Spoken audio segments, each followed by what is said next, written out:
شمس الدین التمش بے حد خدا ترس اور انتہائی غیر معمولی صلاحیت رکھنے والے حکمران تھے۔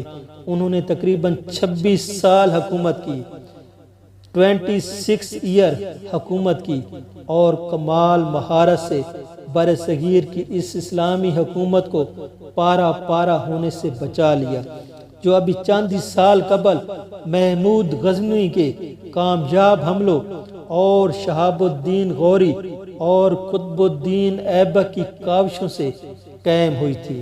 انہوں نے اپنے دور حکومت میں بدایوں، بنارس، رتھمبور، چتوڑ، مندور، دیبل، بہار، بکھر یا بکھر، ملتان، سیوستان، اجین، بھیلا، گولیار، لاہور، کورام، لکھنوتی، کنوج، دربھنگا، تھنکر یا بیانہ، جاج نگر، جھجر، نندنا، سیالکوٹ اور متعدد دیگر علاقوں کو فتح کیا۔ ان کی قلم رو کوہستان سلمان سے کوہستان کھاسی یعنی آسام تک، ہمالیہ سے بھندیا چال تک اور جنوب میں دریا نربندہ تک وسیع ہو گئی تھی۔ التمش بے حد پرہیزگار، عبادت گزار، متقی اور دیندار حکمران تھے۔ مورخین نے انہیں ولیوں میں شمار کیا ہے۔ انہوں نے حضرت خواجہ قطب الدین بختیار کاکی رحمۃ اللہ علیہ کے ہاتھ پر بیعت کی تھی۔ حضرت خواجہ صاحب التمش سے قریب بھی رہے اور دور بھی۔ وہ التمش کو عزیز رکھتے تھے، لیکن ان کی مال و دولت سے فائدہ اٹھانا اپنی شان درویشی کے خلاف تصور کرتے تھے۔ حضرت خواجہ التمش کے دور حکومت میں اپنے 40 ساتھیوں کے ساتھ دہلی پہنچے۔ حضرت خواجہ صاحب نے اپنی کتاب فوائد المساکین میں التمش کی تعریف کی ہے۔ حضرت خواجہ بختیار کاکی فرماتے ہیں، التمش کا عقیدہ صحیح تھا۔ وہ راتوں کو جاگتے تھے، اپنے نوکروں میں سے کسی کو نہ جگاتے، گدڑی زیب تن کر لیتے، کسی کو ساتھ لے کر نکل جاتے۔ ان کے ہاتھوں میں سونے کے تنکے کا توشہ دان ہوتا۔ وہ لوگوں کے دروازوں پر جاتے، ان کے حالات پوچھتے، ان کی مدد کرتے، انہیں قسمیں دے کر تلقین کرتے کہ جب ان کے پاس کھانے کو کچھ نہ رہے یا کوئی ان پر ظلم کرے تو میرے دربار میں آ کر عدل و انصاف کی زنجیر ہلائیں۔ وہ طرح طرح سے معذرت کر کے کہتے کہ لوگ ان کی مدد کا ذکر کسی سے نہ کریں۔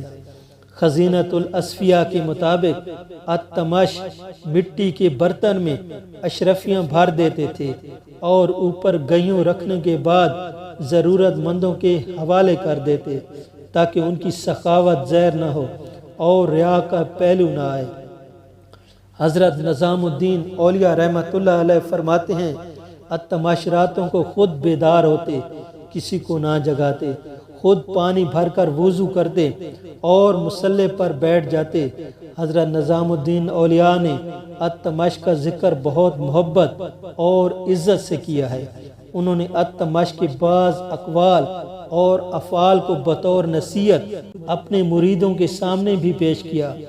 جب التمش کا انتقال ہوا تو حضرت نظام الدین اولیاء نے ایک شعر میں التمش کی وفات کی تاریخ بھی قلم بند کی۔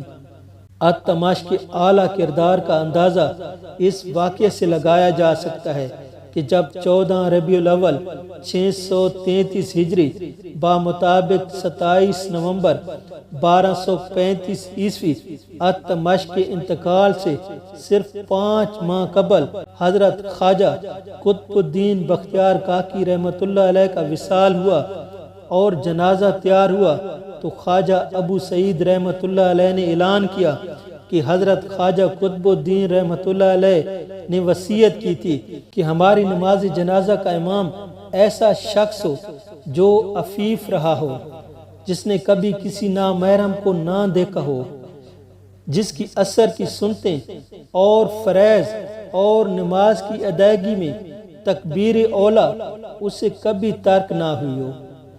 یہ سننا تھا کہ مجمع پر سناٹا چھا گیا۔ ان کڑی شرائط کو پورا کرنے والا کوئی نہ تھا۔ ہر فرد نظریں جھکائے کھڑا تھا۔ تیسرے اعلان کے بعد التمش آگے بڑھے اور کہنے لگے، میں نہیں چاہتا تھا کہ اپنی نمازوں کی اس طرح نمائش کروں، لیکن بہرحال قطب رحمت اللہ علیہ صاحب کے حکم کی تعمیل لازم ہے۔ یہ کہہ کر التمش نے نماز جنازہ پڑھائی اور حضرت قطب صاحب کے جنازے کو دیگر اولیاء کرام کی مدد سے کندھا دیتے ہوئے قبرستان تک لے گئے۔ التمش کو اولیاء کرام اور بزرگان دین سے بہت عقیدت تھی۔ ان کے عہد میں دیگر علاقوں سے مشائخ، صلحاء اور اولیاء کرام بڑی تعداد میں آئے۔ ان میں شیخ بہاؤالدین زکریا ملتانی رحمۃ اللہ علیہ، حضرت خواجہ معین الدین چشتی اجمیری رحمۃ اللہ علیہ، حضرت جلال الدین تبریزی رحمۃ اللہ علیہ، قاضی حمید الدین ناگوری رحمۃ اللہ علیہ، شیخ نجیب الدین نقشبی رحمۃ اللہ علیہ اور دیگر ممتاز صوفیہ کرام شامل ہیں۔ شیخ بہاؤالدین زکریا ملتانی رحمۃ اللہ علیہ التمش کو بہت پسند کرتے تھے۔ التمش کی درخواست پر انہوں نے شیخ الاسلام کا عہدہ قبول فرمایا تھا۔ التمش نے علماء اور مشائخ سے علوم باطن، علوم طریقت، علوم ظاہری اور علوم شریعت حاصل کیے۔ ان کا حافظہ بہت اچھا تھا۔ حضرت خواجہ ندام الدین اولیاء نے فوائد الفواد میں التمش کے قوی حافظے کی تعریف فرمائی ہے۔ فوائد شیخ سجرہ کی کتاب ہے، جس میں شیخ نظام رحمۃ اللہ علیہ کے ملفوظات درج ہیں۔ جب حضرت خواجہ معین الدین چشتی اجمیری رحمۃ اللہ علیہ حضرت خواجہ قطب الدین بختیار کاکی رحمۃ اللہ علیہ کو دہلی سے اجمیر لے کر گئے تو التمش ہزاروں عقیدت مندوں کے ساتھ ان بزرگوں کے پیچھے میلوں دور تک گئے۔ حضرت خواجہ معین الدین چشتی رحمۃ اللہ علیہ نے جب دیکھا کہ حضرت خواجہ قطب الدین بختیار کاکی کی دہلی سے چلے جانے سے التمش اور ان کی رعایا سخت رنجیدہ ہے تو انہوں نے حضرت قطب صاحب کو دہلی میں قیام کی اجازت دے دی۔ جب حضرت شیخ جلال الدین تبریزی رحمۃ اللہ علیہ بغداد سے دہلی تشریف لائے تو التمش ان کے استقبال کے لیے میلوں دور تک نکل گئے۔